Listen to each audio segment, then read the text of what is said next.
Alors, dans l'actualité de ce vendredi matin, le 14 mars, d'abord, Bernard Généreux qui confirme sa candidature. D'ailleurs, il l'avait confirmé sur nos ondes là, lorsqu'on s'est rencontrés, parce que M. Généreux vient nous voir une fois par mois. Donc, il me semble que c'est au mois de janvier qu'il l'avait confirmé. Et ce qu'on dit dans le communiqué de presse qu'on nous a émis hier, c'est que tous les documents avaient été signés et remplis là, pour au mois de décembre 2024.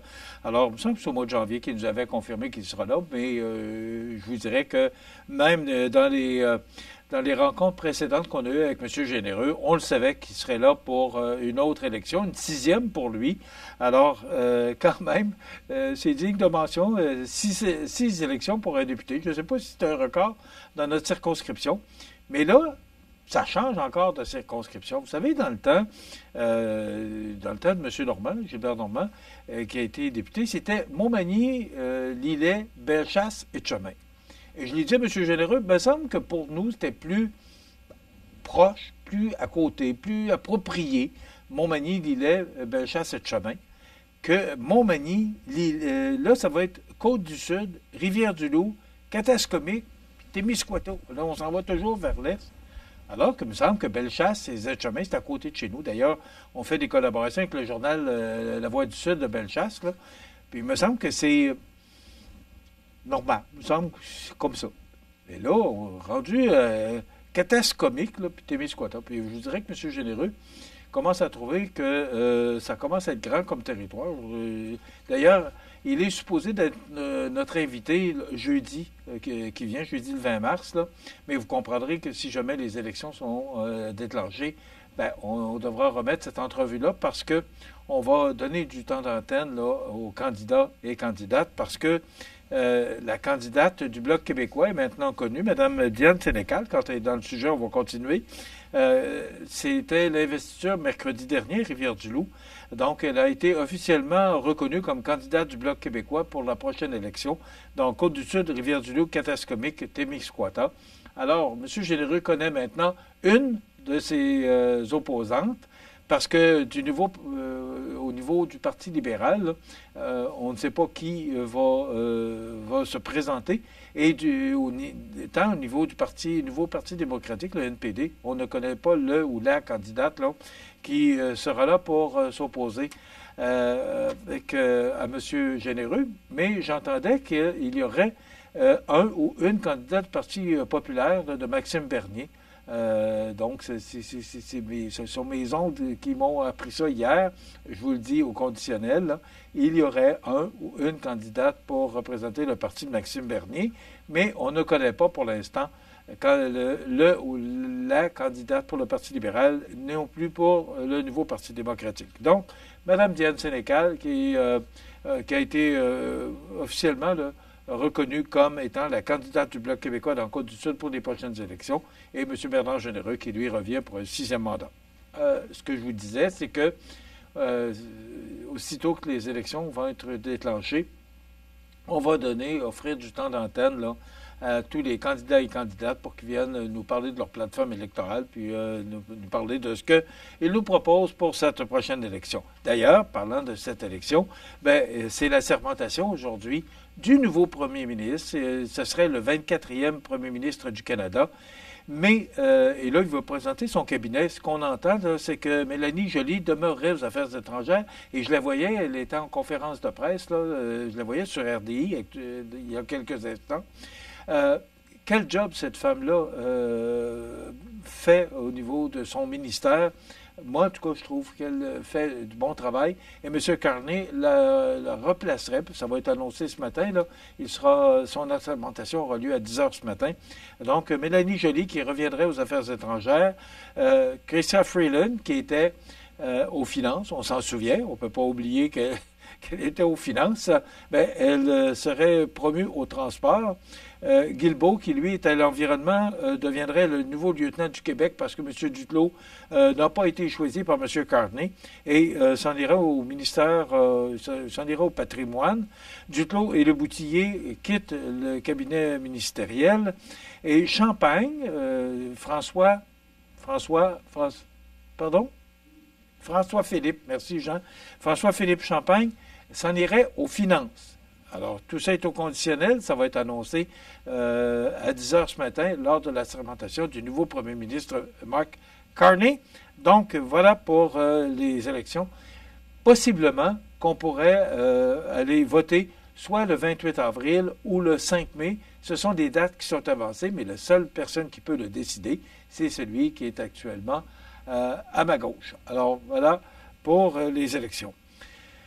Nouvelle convention collective signée pour les pompiers de la ville de Montmagny. Et là, ben, c'est en vigueur à partir du 1er janvier 2024 parce qu'elle était échue depuis 7 ans. Donc, cette nouvelle convention-là, qui a été entérinée le 17 février 2025, qui marque une reconnaissance importante du travail des pompiers du service de la sécurité incendie et de la sécurité civile. Outre les hausses salariales, plusieurs améliorations aux conditions du travail, parce que l'enjeu principal, c'était la rémunération. On comprend. On dit que c'est un rattrapage salarial qui était devenu essentiel pour assurer la rétention et l'attractivité des postes. Ben, là, il semblerait qu'on ait réglé ce problème-là. Aussi, on a intégré beaucoup d'avantages sociaux. Là. Ce qu'on dit, c'est que c'est une belle convention et tout le monde est heureux là-dedans. M. Lorrain, le maire, dit ben, on a tenté de répondre aux exigences du syndicat, mais aussi de répondre aux exigences de la capacité de payer de la ville. Et il semblerait qu'on a rejoint ces deux objectifs. Alors, cette nouvelle convention qui est signée pour jusqu'en 2028. Hier, il y avait une éclipse de lune. On vous en a parlé. On recevait M. Philippe Moussette, là, qui est spécialiste là, en la matière. Voici les photos qu'il nous a fait parvenir. Il est avec son fiston, là, qui probablement va devenir aussi intéressé que papa pour l'astrologie. Voilà les photos. Jean, peux-tu nous les montrer, s'il te plaît? Les photos que M. Moussette nous a fait parvenir. Donc, c'est une éclipse de lune qui est arrivée au cours de la nuit dernière, entre minuit 30 et 3h30 du matin. Alors, vous voyez ces belles images là, que M. Moussette nous a fait parvenir. M. Moussette, on vous remercie grandement pour ces belles images là, qu'on a reçues parce que je penserai qu'à 2h du matin ou à 3h du matin, je dormais. Pour être en forme, pour être avec vous ce matin. Un autre effort de 70 millions exigé.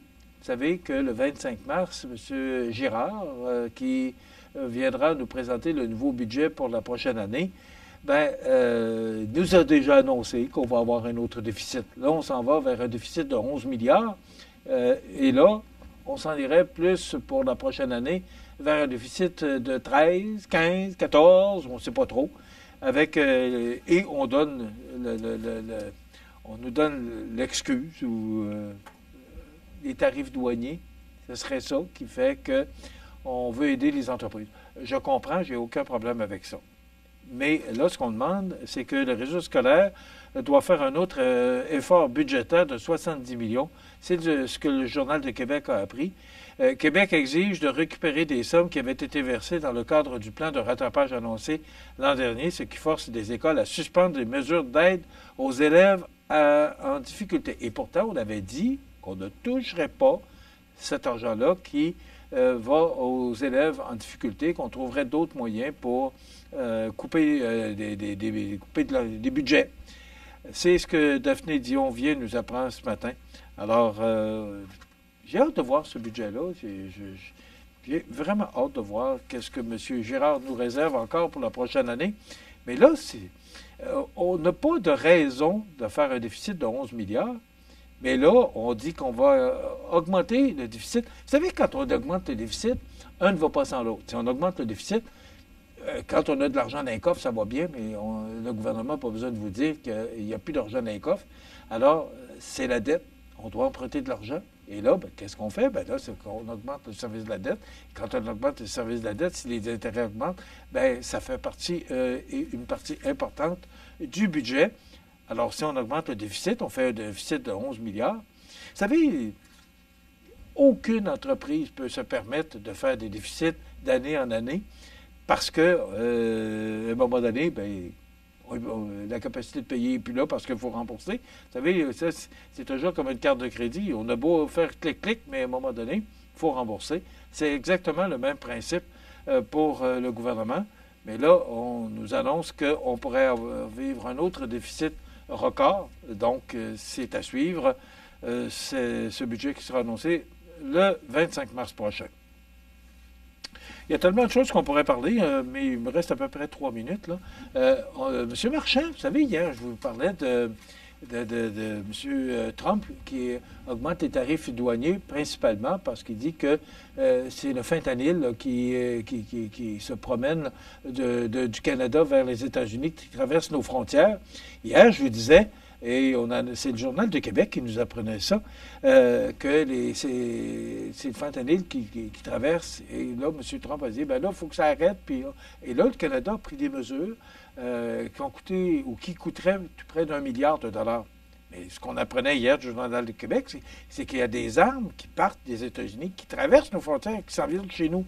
Et là, M. Marchand, le maire de Québec, mentionne dans le Journal de Québec ce matin, sous la plume de Stéphanie Martin, Donald Trump est dans le champ quand il pointe le problème du trafic de drogue à la frontière et blâme le Canada, croit le maire de Québec, estimant que le réel fléau est le trafic d'armes en provenance des États-Unis qui se balance de la sécurisation de leurs frontières. Ça confirme un peu ce que je vous disais hier, c'est que ce qui est bon pour Minou n'est pas nécessairement bon pour Pitou. C'est ce que M. Marchand nous explique et c'est ce que je vous mentionnais hier. C'est que là, les tarifs douaniers augmentent parce que à cause de la traverse. Est-ce qu'il y en a autant que ça? Il semblerait que les mesures qu'on ait prises depuis le mois de janvier, là, depuis que M. Trump est installé à la présidence des États-Unis, il semble qu'on ait vraiment pris des moyens là, pour stopper. Et ce qu'il y en avait autant qu'on le dit ou autant que M. Trump le dit, mais là, ce qu'on apprend, c'est qu'il y a des armes qui traversent nos frontières, qui s'en viennent chez nous. Et ça, ben, non, M. Trump, il n'en parle pas de ça.